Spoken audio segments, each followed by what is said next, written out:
Hello everyone and welcome to selection Bharat. तो आज की इस वीडियो में हम कवर करेंगे हिस्ट्री के पार्ट 2 को। यानी इससे पहले हम जो हरियाणा पीसीएस के पीवाईक्यूज़ हैं उन्हें काफ़ी सारे सब्जेक्ट्स के कवर कर चुके हैं।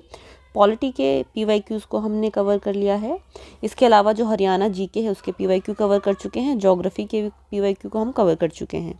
ठीक है, आज इस वीडियो के बाद हमारे हिस्ट्री के पीवाईक्यूज़ भी कंप्लीट हो जाएंगे और उसके बाद जो रहेगा साइंस और हमारे पास इकोनॉमी बचती है। तो ये सारे जो पीवाईक्यू रहने वाले हैं इन सभी सब्जेक्ट्स के हम कवर करेंगे। तो ये वीडियो आपके लिए बहुत ही ज़्यादा इन्फॉर्मेशनल रहेगा। इस वीडियो को एंड तक ज़रूर देखिएगा और अगर आपने अभी तक हमारे चैनल को सब्सक्राइब नहीं किया है तो जल्दी से कर लीजिए ताकि कोई भी वीडियो आपसे मिस ना हो। चलिए वीडियो को शुरू करते हैं। देखिए 24th क्वेश्चन से हम शुरू करें। इससे पहले के जो क्वेश्चन हैं वो पार्ट 1 में हमने कवर किए हैं। तो आपको अगर देखने हैं वो क्वेश्चन तो आप पिछली वीडियो के जाकर देख सकते हैं। आपको सिलेक्शन भारत चैनल की प्लेलिस्ट के उसमें ही आपको वीडियो मिल जाएगी। चलिए शुरू करते हैं। मैच द फॉलोइंग, हमें यहाँ पे पेयर्स को मैच करना है। बताना है कि कौन सा वर्ड का क्या मतलब है या किस चीज़ से वो एसोसिएटेड है। देखिए सबसे पहले है सोआ रिक्पा। सोआ रिक्पा का मतलब क्या होता है? सोआ रिक्पा होता है the basic theory is explain in terms of body and the mind as the locus of treatment, antidote, method of treatment through antidote, medicine या क्योर करना है किसी डिजीज़ को। तो इन सब चीज़ों के बारे में सोआ रिक्वा यहाँ पे इस टर्म से रिलेटेड है। तो यानी अगर हम देखें तो फर्स्ट का क्या हो जाएगा? फर्स्ट का डी होगा यहाँ पर। तो अगर आप ऑप्शन में देख पा रहे हैं तो डी यहाँ पे करेक्ट आंसर होगा, बट बाकी ऑप्शन देख लेते हैं। उसके बाद है सिद्धा। सिद्धा किस चीज़ से रिलेटेड है? सिद्धा रिलेटेड है system is evolve based on 96 tool और प्रिंसिपल तत्वम which include physical, psychological, physiological and intellectual aspect of human being. तो अगर किसी को हम बोलते हैं ना सिद्ध पुरुष, यानी उनके अंदर ये सारे एलिमेंट्स प्रेजेंट हैं। ठीक है, वो मेंटली स्ट्रॉन्ग है, फिजिकली स्ट्रॉन्ग है और साइकोलॉजिकली भी वो स्ट्रॉन्ग है। इसके अलावा थर्ड टर्म है उनानी। उनानी का मतलब क्या है? उनानी मतलब होता है fusion of traditional knowledge and ancient civilisation like Egypt, Arabia, India, Iran, China and Syria. तो ये वाली जो टर्म है वो इस चीज़ से रिलेटेड है।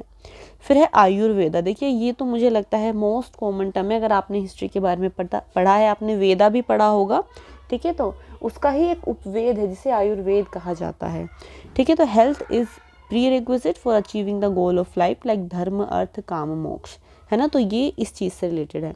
तो यहाँ पे जो हमारा करेक्ट आंसर हो जाएगा वो होगा option D. Next question, consider the given below 2 statements. ठीक है, हमें बताना है कौन सी करेक्ट है कौन सी इनकरेक्ट है। The Indian national Congress reject the Cripps proposal because Congress was not convince with the dominion status offered by the Britishers. ठीक है, तो ये वाली जो स्टेटमेंट है बिल्कुल करेक्ट है। देखिए क्रिप्स मिशन अगर आपको पता हो तो 1940 में यहाँ पे आया था और उस टाइम तक जो नेशनल कांग्रेस थी उसकी मांग बदल चुकी थी। अब उन्हें डोमिनियन स्टेटस नहीं बल्कि कंप्लीट इंडिपेंडेंस चाहिए थी। तो इसलिए उन्होंने ये वाला जो प्रपोजल है उसे यहाँ पे रिजेक्ट कर दिया था। The Muslim League accepted the Cripps proposal because the indirect demand of Pakistan was accepted by the proposal. तो जो सेकेंड स्टेटमेंट है वो भी यहाँ पे करेक्ट है। लेकिन ऑब्वियसली अगर कांग्रेस ने रिजेक्ट कर दिया था तो ये जो प्रपोजल है यहाँ पे ओवरऑल हम देखें तो वो रिजेक्टेड ही था, इसको एक्सेप्ट नहीं किया गया था। ठीक है, तो यहाँ पे जो करेक्ट हो जाएगी स्टेटमेंट 1 भी करेक्ट है, 2 भी करेक्ट है। तो option A is your correct answer. Next question, arrange the following movements chronologically. हमें क्रोनोलॉजिकल बेसिस पे इसे अरेंज करना है। अब देखिए सबसे पहले बात करें तो देखिए चंपारण सत्याग्रह। चंपारण सत्याग्रह सबसे पहले हुआ था, यहाँ पे हुआ था 1917 में। ठीक है, अगर हम क्रोनोलॉजी वाइज देखें। उसके बाद आता है अहमदाबाद का सत्याग्रह। ठीक है, इसके बाद अहमदाबाद का सत्याग्रह ये 1918 में हुआ था। ठीक है, उसके बाद आता है खेड़ा सत्याग्रह। ये गांधी जी ने यहाँ पे इन तीनों मूवमेंट में एक मेजर रोल प्ले किया था। या फिर आप ऐसा बोल सकते हैं जब गांधी जी इंडिया आए तो ये तीनों जो सत्याग्रह थे उनके थ्रू उन्होंने जो उनका विश्वास था नॉन वायलेंस में, है ना, नॉन वायलेंस जिसे वो सत्याग्रह कहते थे। सत्याग्रह नहीं, सत्य का आग्रह। तो इन तीनों मूवमेंट के थ्रू उन्होंने यहाँ पे इस्टेब्लिश किया था कि अगर हम जो मास मूवमेंट है उसे सत्याग्रह के थ्रू उसे परफॉर्म करें तो यहाँ पे जो इंडियंस हैं उन्हें अपने हक की लड़ाई में लड़ने में मदद मिलेगी। ठीक है, तो ये जो तीनों सत्याग्रह थे, सबसे पहले चंपारण हुआ था, फिर अहमदाबाद, फिर खेड़ा, और रॉलेट सत्याग्रह हुआ था 1919 में। ठीक है, तो ये इसका क्रोनोलॉजिकल ऑर्डर होगा। अगर इस हिसाब से हम देखेंगे तो जो ऑप्शन सी है यहाँ पे वो करेक्ट ऑप्शन हो जाएगा।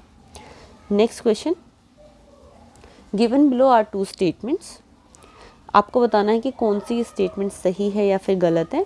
इन 1960s the government of India under the then food and agriculture minister Chidambaram Subramaniam launch the green revolution with the help of genetics MS Swaminathan.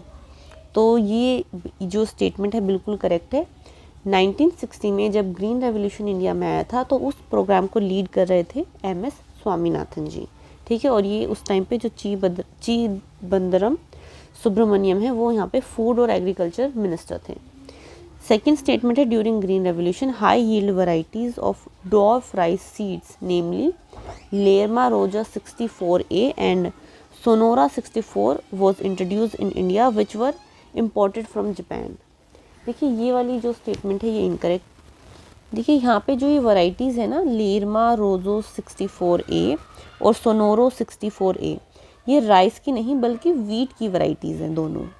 तो देखिए ये स्टेटमेंट गलत हो जाएगी, और इसे जापान से नहीं मैक्सिको से इंपोर्ट किया गया था।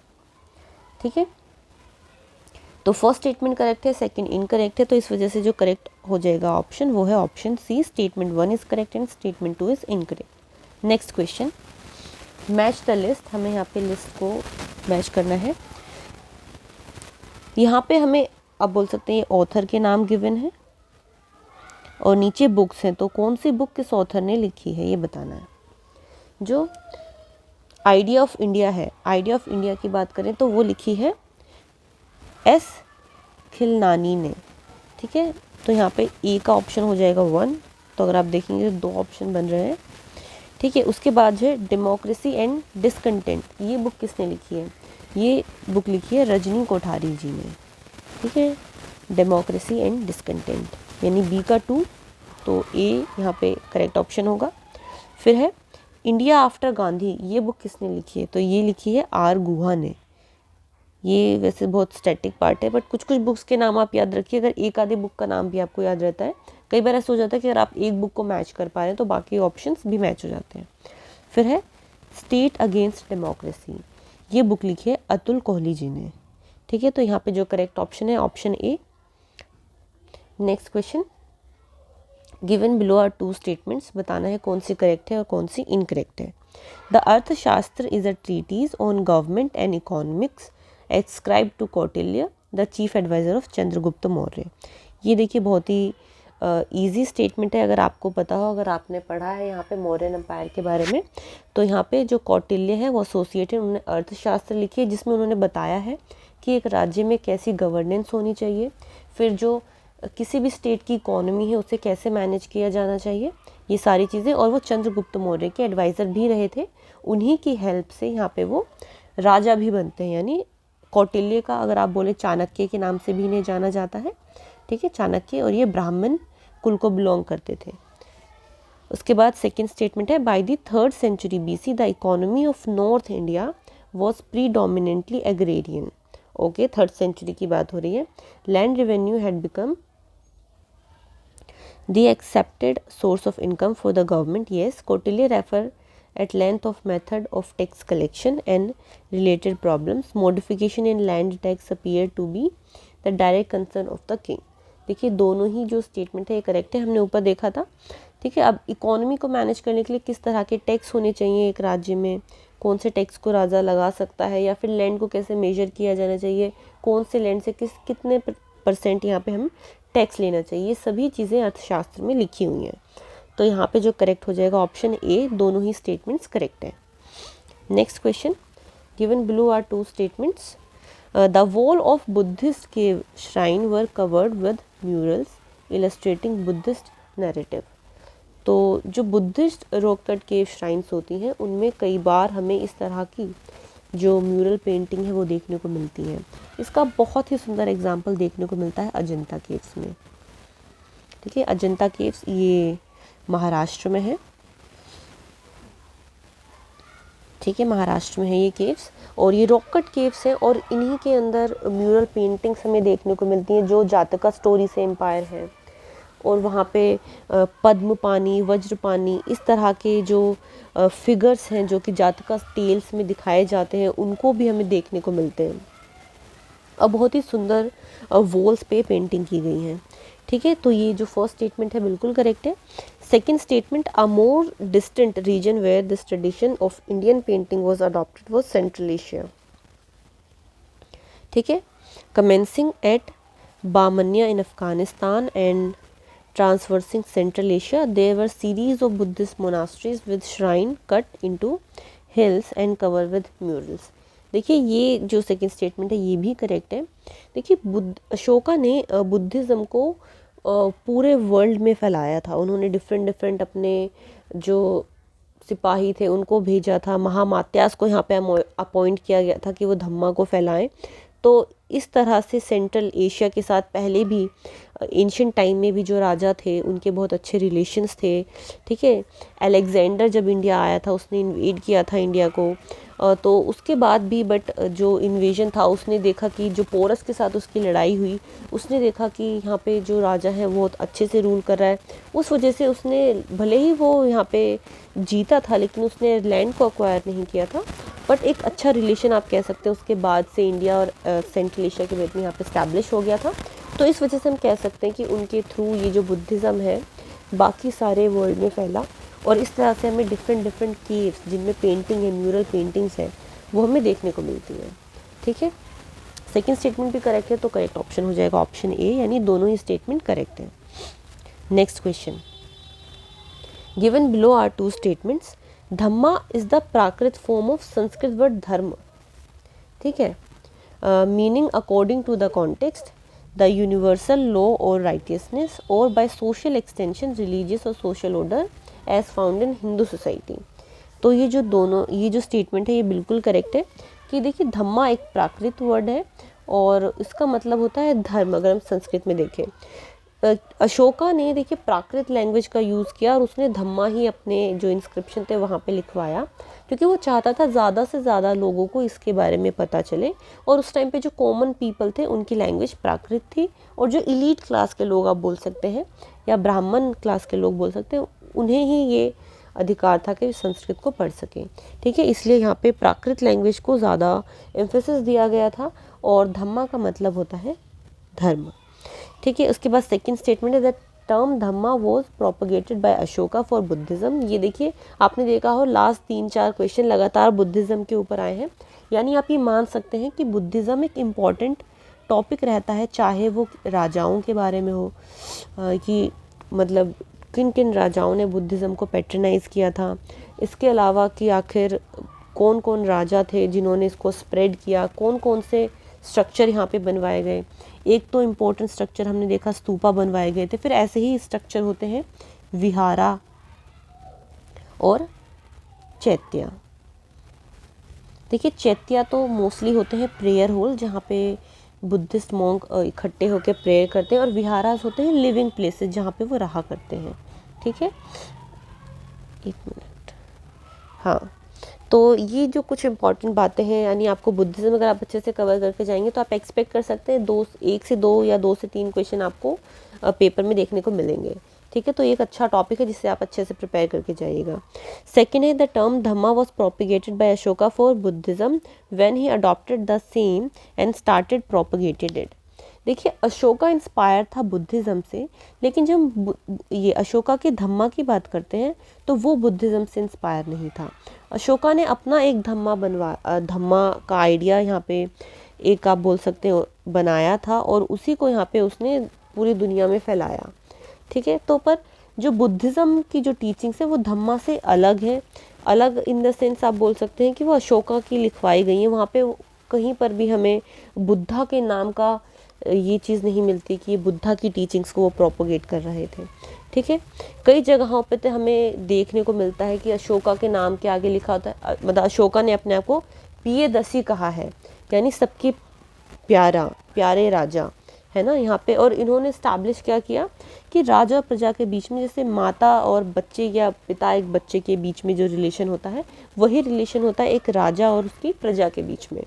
तो ये जो फिलॉसफी है डिफरेंट थी बुद्धा की जो कोर्स, बुद्धिज़्म की जो कोर फिलॉसफी है उससे, ठीक है। तो यहाँ पे जो ये वाली स्टेटमेंट है ये गलत हो जाएगी। तो इस वजह से जो सही आंसर होगा हमारा ऑप्शन बी होगा, सॉरी नहीं, ये तो दोनों ही फॉल्स है। सी होगा कि स्टेटमेंट 1 करेक्ट है बट जो सेकंड है वो इनकरेक्ट है, ठीक है। Next question, given below are 2 statements. Statement 1 कहती है the ulema were Muslim theologians who provide and interpreted passages from Quran. ये हम अब देखिए, अब हम ये वाला जो क्वेश्चन है ये मुगल एम्पायर से है, ठीक है। तो यहाँ पे हम समझेंगे कि उलेमास कौन थे। The sultan was required to show respect and at least ostensibly for Islamic institution and preeminently to the ulemas. This involved granting of endorsement to religious causes and offices to ulemas, building of mosque. देखिए ये एक general practice थी उस time पे।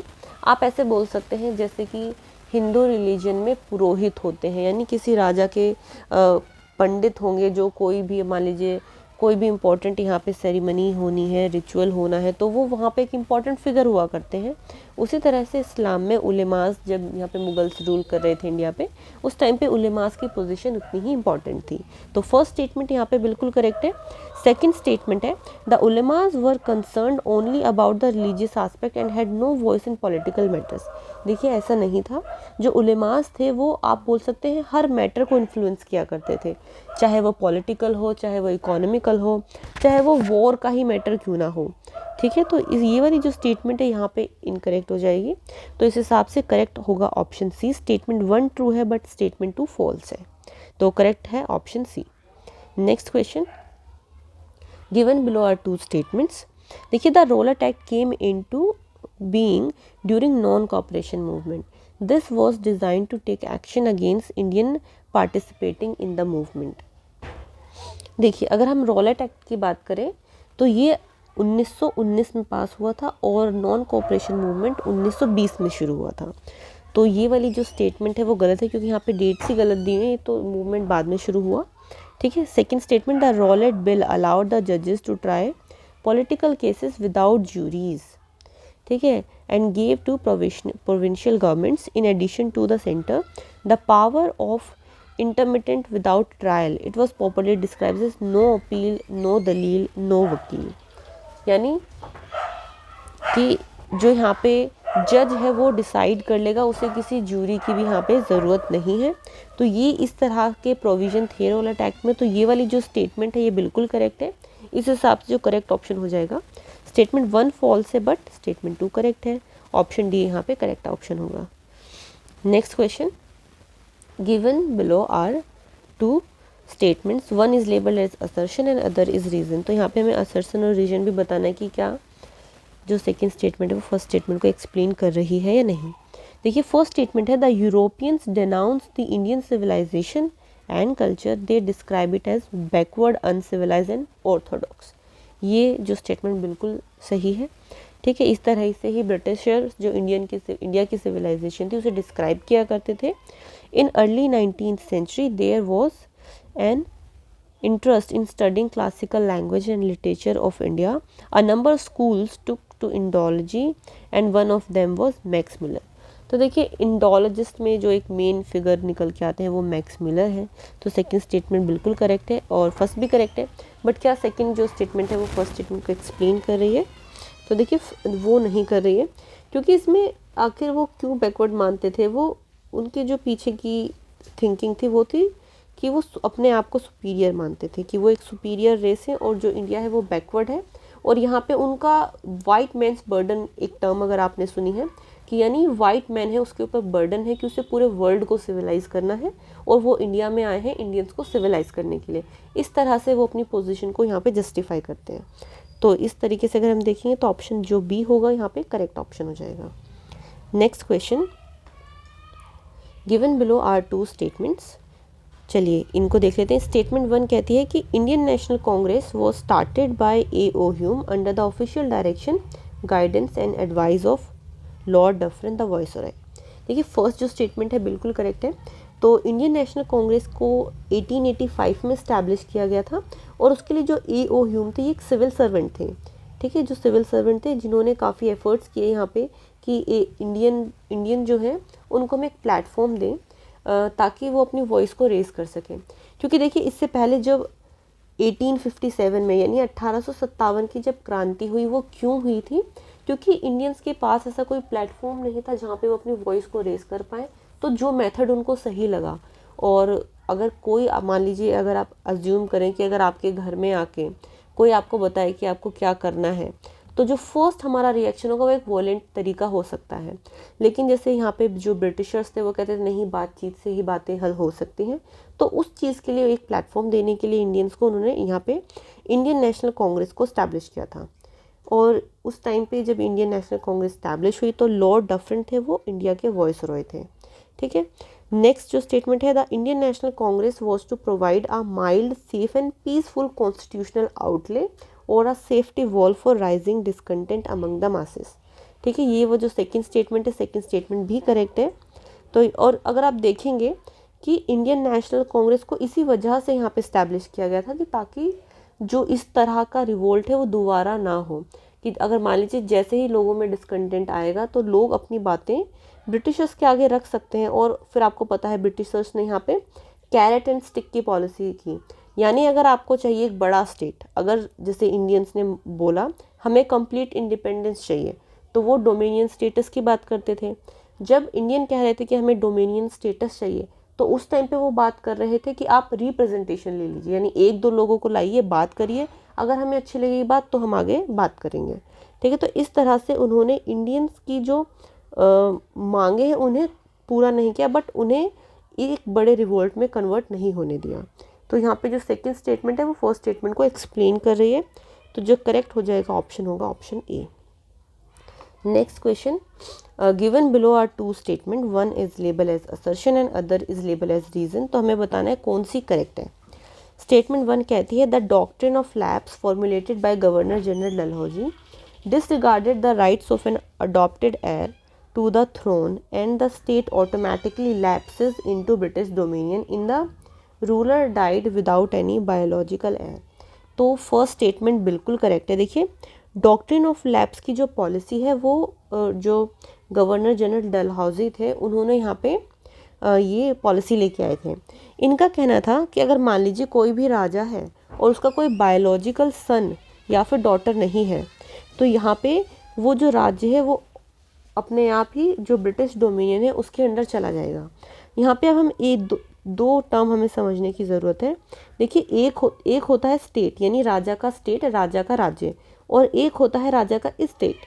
State मतलब private property, यानी जो राजा का महल है, राजा के नाम पे जो ज़मीन है वो तो उसके बेटे को मिल जाएंगे चाहे वो बायोलॉजिकल हो या ना, लेकिन जो राज्य है वो उस बेटे को नहीं दिया जाएगा।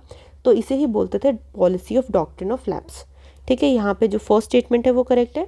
सेकंड स्टेटमेंट, एक minute, the doctrine of lapse was one part of Dalhousie's programme of bringing unified India under strict British control by doing away with alternative sovereignties held by Indian ruler and princes. जो second statement है वो बिल्कुल correct है, और अभी जो हमने देखा वो फर्स्ट स्टेटमेंट को एक्सप्लेन भी कर रही है। तो यहाँ पे जो करेक्ट हो जाएगा option A is your correct answer. Next question, consider given below are two statement, one is label as assertion and other as reason. A statement है Daswant painter had committed suicide out of madness.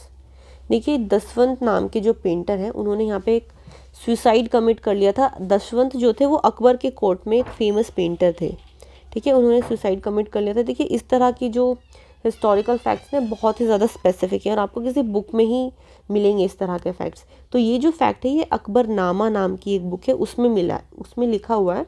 तो इतना specific हर बार तो कोई पढ़ते हुए नहीं जा सकता, बट कुछ तरह की चीज़ें आप याद रखिए, ठीक है। फिर सेकेंड जो स्टेटमेंट है, the manuscript of Dashwant work यानी खानदाने तैमूरिया इज़ प्रिजर्व्ड इन खुदा बख्श ओरिएंटल पब्लिक लाइब्रेरी पटना।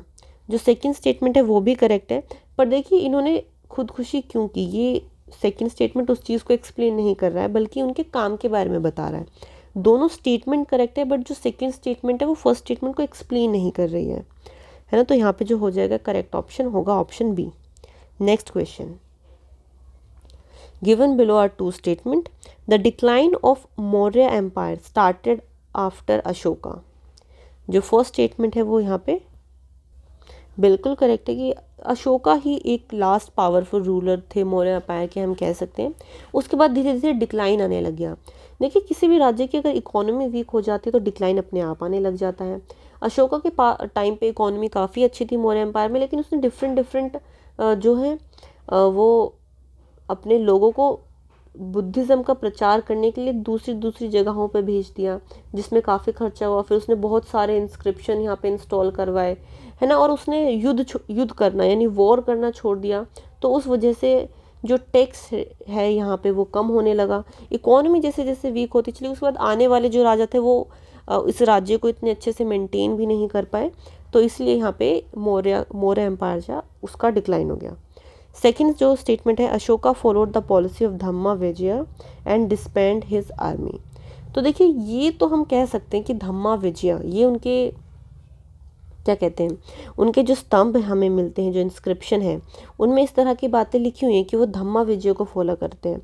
लेकिन धम्मा विजय को फॉलो करते हुए उन्होंने अपने आर्मी को डिस्बैंड कर दिया, ये कहीं पर भी नहीं लिखा हुआ है। ठीक है, उन्होंने अपनी आर्मी को डिस्बैंड नहीं किया था। तो इसलिए सेकंड स्टेटमेंट यहाँ पे इनकरेक्ट है, फर्स्ट स्टेटमेंट करेक्ट है। आर्मी को डिस्बैंड नहीं किया, पर उन्होंने कोई उसके बाद कोई लड़ाई नहीं लड़ी, उन्होंने धम्मा का ही प्रचार किया था यहाँ पर। तो इस तरह से अगर हम देखेंगे तो जो करेक्ट हो जाएगा ऑप्शन होगा सी, ए करेक्ट है और आर इनकरेक्ट है। Next question, which one of the following throws light on Lakulisha Pashupata sect. अब ये एक सेक्ट है, हमें बताना है कि कौन कौन सी जो चीज़ें यहाँ पे मेंशन है वो इस सेक्ट के अंदर सेक्ट से रिलेटेड है। ठीक है, तो देखिए फर्स्ट है कॉइन ऑफ हुविक्षा। ये जो सेक्ट है लिकुलिशा पशुपता सेक्ट, अगर आपको पता हो पशुपति किसे कहा जाता है, पशुपति जी कहा जाता है शिव जी को, यानी एक वैष्णवाइट से, वैष्णवाइट बोल सकते हैं, वैष्णवाइट ब्राह्मणिकल सेक्ट है ये। तो हमें बताना है कौन कौन सी चीज़ें से यहाँ पे रिलेटेड है। तो फर्स्ट जो है कॉइन्स ऑफ हुवक्षिका इससे रिलेटेड है। सेकंड है कि Mathura inscription of Chandragupta two, ये भी यहाँ पे लिपुक्षा और जो पशुपता शैविज्म का जो सेक्ट है उसके बारे में यहाँ पे बात करता है। तो सेकंड भी यहाँ पे करेक्ट है। इसके बाद है थर्ड जो है मलाटी माधव ऑफ भावभूति। मलाटी माधव और जो भावभूति है वो लिपाक्षी पशुपति सेक्ट के बारे में नहीं बात करते हैं। ठीक है, थर्ड है अष्टाध्यायी ऑफ पनानी। ये अगर आपको पता हो ये बुक, ये ग्रामर के ऊपर लिखी हुई है, संस्कृत ग्रामर की बुक है।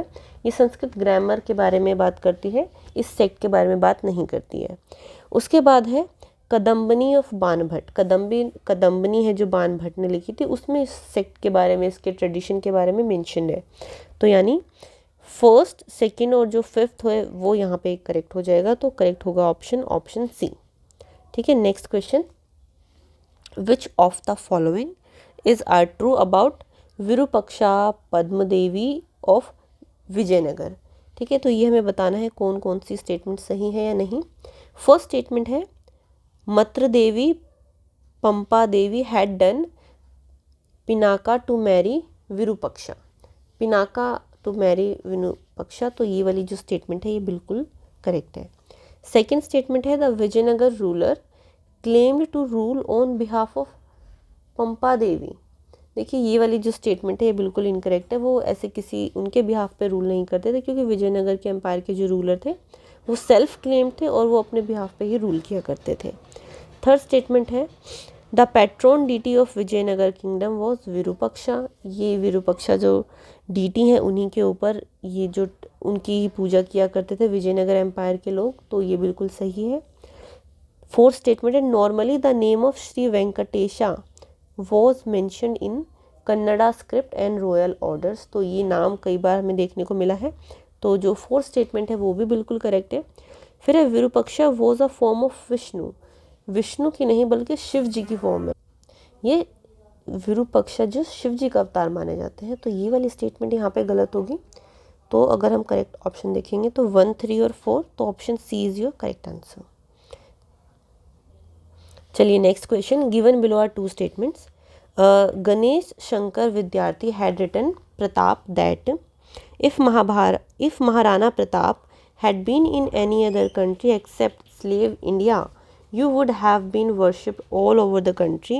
If you were in America like Washington or Lincoln, if you were in England like Wellington or Nelson, if you were in France, you would be worshipped like Joan of Arc, or if you were in Italy, you would be worshipped like Mazzini.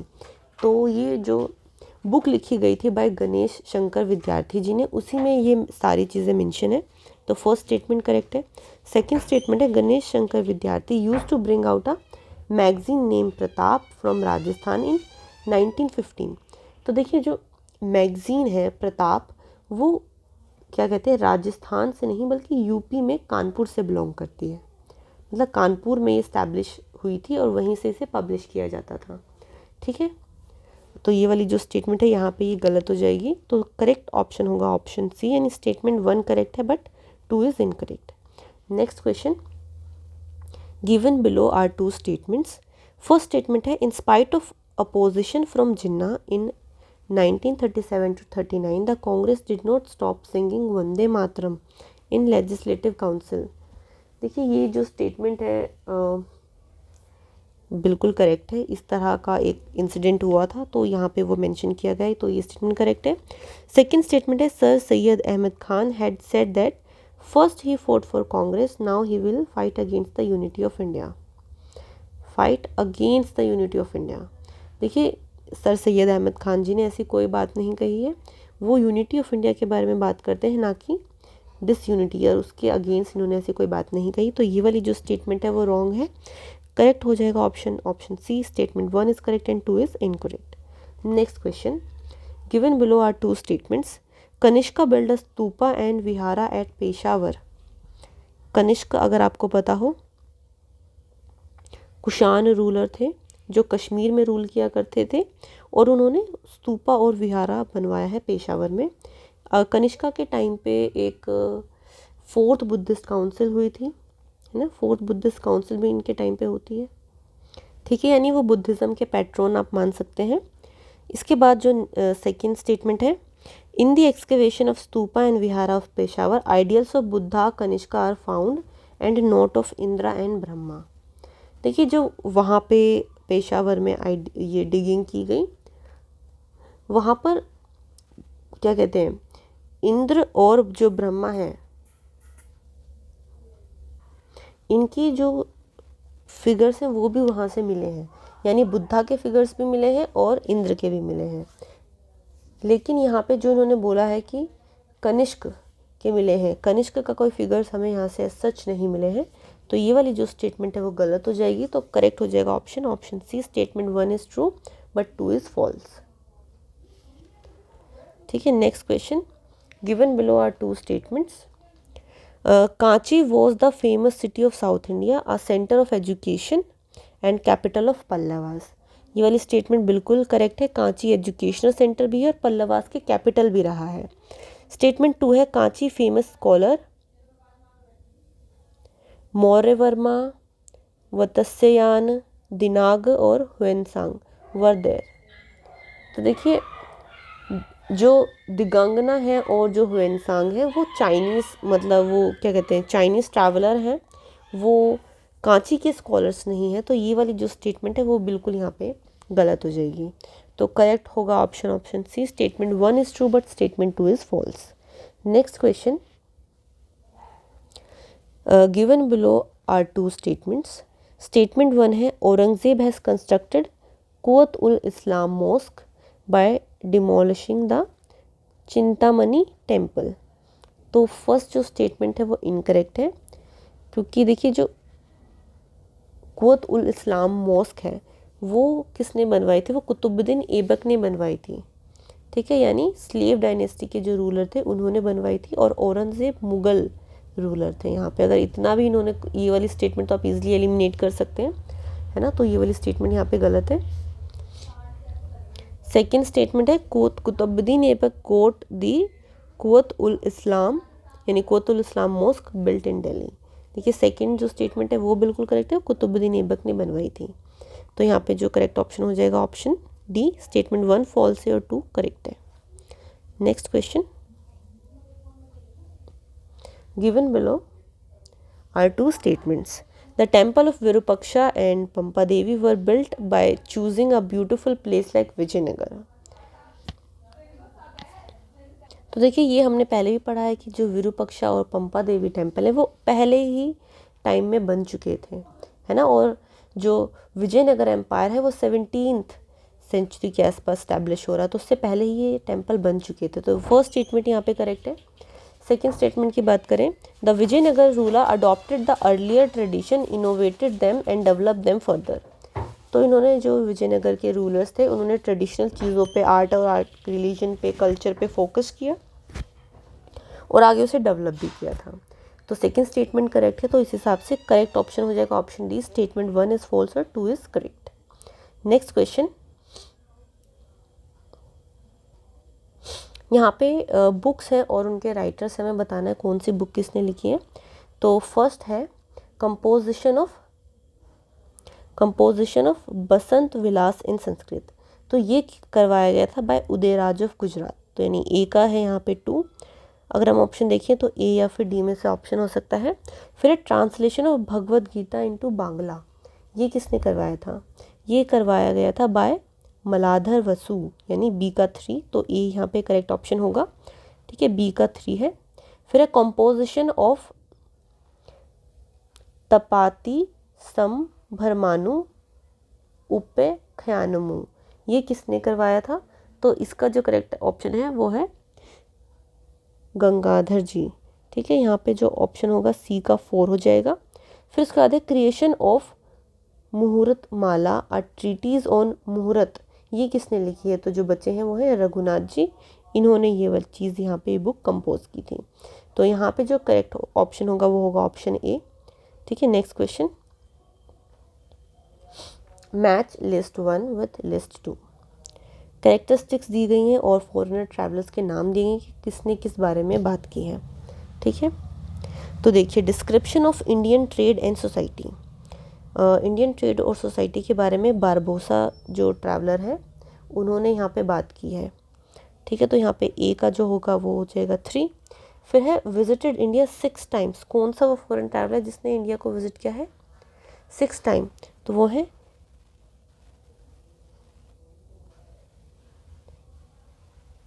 जो तवेरियनर है, पर इनका जो पूरा नाम है वो है जीन बटिस्टा तवेरियनर, ठीक है। तो बी का 4 हो जाएगा, ए का 3, बी का 4, ठीक है।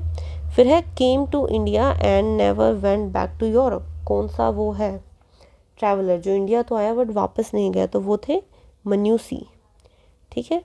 फिर है साइंटिस्ट ऑफ मुगल आमिर दानिशमंद खान, उनके जो साइंटिस्ट थे वो कौन थे? वो थे फिर बर्नियर, ठीक है। तो यहाँ पे जो करेक्ट है option D is your correct answer. Next question, ये भी मैच द फॉलोइंग ही है। ओके, सेम क्वेश्चन ही हो गया तो ये हम स्किप कर देते हैं। सेम क्वेश्चन यहाँ पे आगे दोबारा से। नेक्स्ट क्वेश्चन है given below are 2 statements. In 1886, Dadabhai Naoroji organized the East India Association in London to discuss Indian questions and to influence British public opinion. Branches of association were organized in major Indian cities.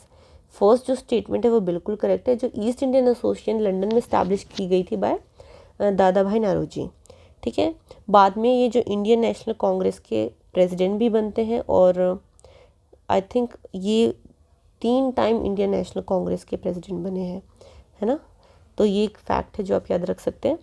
Next है he showed that the poverty and economic backwardness of India were not inherit in local conditions but were caused by colonial rule was draining India in its wealth. तो इन्होंने किताब लिखी थी poverty and un British rule in India, ठीक है, un British rule in India. तो इस किताब में इन्होंने बताया कि किस तरह से इंडिया से ड्रेन ऑफ वेल्थ हो रहा था, ठीक है। ड्रेन ऑफ वेल्थ की थ्योरी इन्होंने दी थी दादा भाई नौरोजी जी ने। तो ये वाली जो सेकंड स्टेटमेंट है बिल्कुल करेक्ट है। तो यानी यहाँ पे जो करेक्ट होगा ऑप्शन ए होगा, दोनों ही स्टेटमेंट्स करेक्ट हैं। Next question, given below are two statements. In a message to the Indian Labour Journal in November 1933, Jawaharlal Nehru emphasized that both social and national struggle were basics and that in neither should a compromise be made, कि इनमें से किसी पे भी हमें compromise नहीं करना चाहिए। उस टाइम पे नेहरू जी ने ये आइडियोलॉजी दी थी।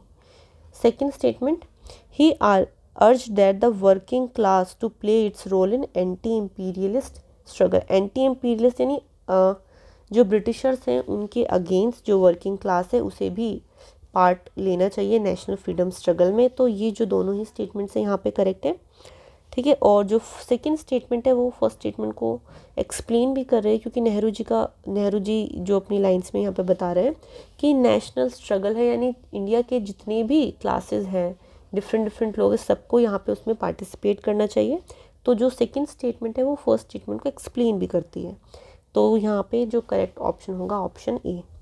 Next, subsidy alliance was a system devised by Lord Wellesley. Okay, all those who entered into such an alliance with the British had to accept certain terms and conditions.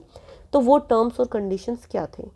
First statement है, the British would be responsible for protecting their ally and external or internal threats to their power. ये वाली जो statement है बिल्कुल correct है। Second जो statement है, in the territory of ally a British armed contingent would be स्टेशनड and ally would provide resource for their maintenance. यानी जो ब्रिटिशर्स हैं वो अपनी आर्मी को डिप्लॉय कर देंगे जो भी राजा सब्सिडी अलायंस के अंदर आता है, और ये जो आर्मी है इसे मेंटेन किया जाएगा। जो किंग है जहाँ पे जिसने सब्सिडी अलायंस को एक्सेप्ट किया है उस किंग के पैसे से ही ये आर्मी यहाँ पे मेंटेन की जाएगी। थर्ड जो स्टेटमेंट है, the ally would enter into no agreement with other ruler or engage in warfare only with the permission of Britishers. यानी ब्रिटिशर्स की परमिशन के बिना वो जो दूसरे राज्य हैं उनके साथ कोई ट्रीटी भी नहीं कर सकते और ना ही वॉर को डिक्लेयर कर सकते हैं।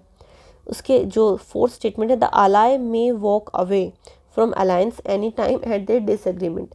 देखिए इस तरह का कोई भी क्लॉज उस ट्रीटी में नहीं था, क्योंकि ब्रिटिशर्स अगर एक बार ब्रिटिशर्स की जो आर्मी है वो राजा के किले पे आ गई है, वहाँ पे उन्होंने पूरी तरह से इस्टेब्लिश कर लिया है, तो अगर कोई राजा फिर बाद में इस ट्रीटी से बाहर जाना भी चाहे तो वो नहीं जा सकता था, क्योंकि इस ट्रीटी में होता ये था कि जो राजा की खुद की आर्मी होती थी उसे तो डिसबैन कर दिया जाता था, और जो ब्रिटिश सोल्जर्स होते थे वो यहाँ पे राजा के किले की प्रोटेक्शन के लिए आ जाते थे। तो यानी अब राजा के पास आर्मी ही नहीं है तो रिवोल्ट का तो फिर मतलब ही नहीं बनता है ना, और फिर ब्रिटिशर्स उन्हें इस तरह से उनका शोषण करते रहते थे, और इस ट्रीटी से उन्हें बाहर निकलने का यानी कोई भी इस ट्रीटी में एग्जिट क्लॉज नहीं था। तो फोर्थ स्टेटमेंट बिल्कुल गलत है, तो करेक्ट ऑप्शन हो जाएगा option C is your correct answer. ठीक है, next question, match the list 1 with list 2। Setting up of supreme court at Calcutta by East India Company. तो ये हमें बताना है ये किस ईयर में हुआ था। तो यहाँ पे 1774 में जो supreme court of India establish की गई थी अंडर रेगुलेटिंग एक्ट ऑफ 1773 में से मेंशन किया गया था। फिर है जो कॉर्नवालिस कोड है वो कब आया था। कॉर्नवालिस कोड 1793 में आया था, यानी ए का 2, ठीक है, ए का 2 है, सी और डी में हो सकते हैं, और बट बी का 1 है, बी का भी 1 है। तो इस तरह से देखते हैं आगे। C, railway line between Bombay and Thane, ये कब चलाई गई थी। ये 1853। देखिए ये काफ़ी बार कई बाकी के जो एग्ज़ाम्स हैं उनमें भी ये फैक्ट पूछा जा चुका है, तो इस तरह के फैक्ट्स की आप डेट याद रखिए। हिस्ट्री में डेट्स काफ़ी इंपॉर्टेंट हैं, ठीक है। तो यहाँ पे हो जाएगा सी का 4, तो करेक्ट होगा ऑप्शन सी। और फिर मद्रास हार्बर कब स्टैब्लिश किया गया था, तो वो था 1881 में, ठीक है, तो करेक्ट हो जाएगा ऑप्शन सी। नेक्स्ट, ओके, तो यहाँ पे हमने जितने भी क्वेश्चंस थे उन सभी को कवर कर लिया है, और यहाँ पे जो हिस्ट्री वाले PYQ हैं हरियाणा PCS के वो भी कवर हो गए। अब नेक्स्ट जो है साइंस रहता है और इकोनॉमी रहता है, उन्हें भी हम ट्राई करेंगे जल्द से जल्द वीडियोस में कवर करने के लिए। अगर आपको वीडियो पसंद आई है तो लाइक कीजिए, और अगर आपने अभी तक हमारे चैनल को सब्सक्राइब नहीं किया है तो ज़रूर से कर लीजिए, और इस वीडियो को ज़्यादा से ज़्यादा अपने दोस्तों के साथ भी शेयर कीजिए। Thank you for watching.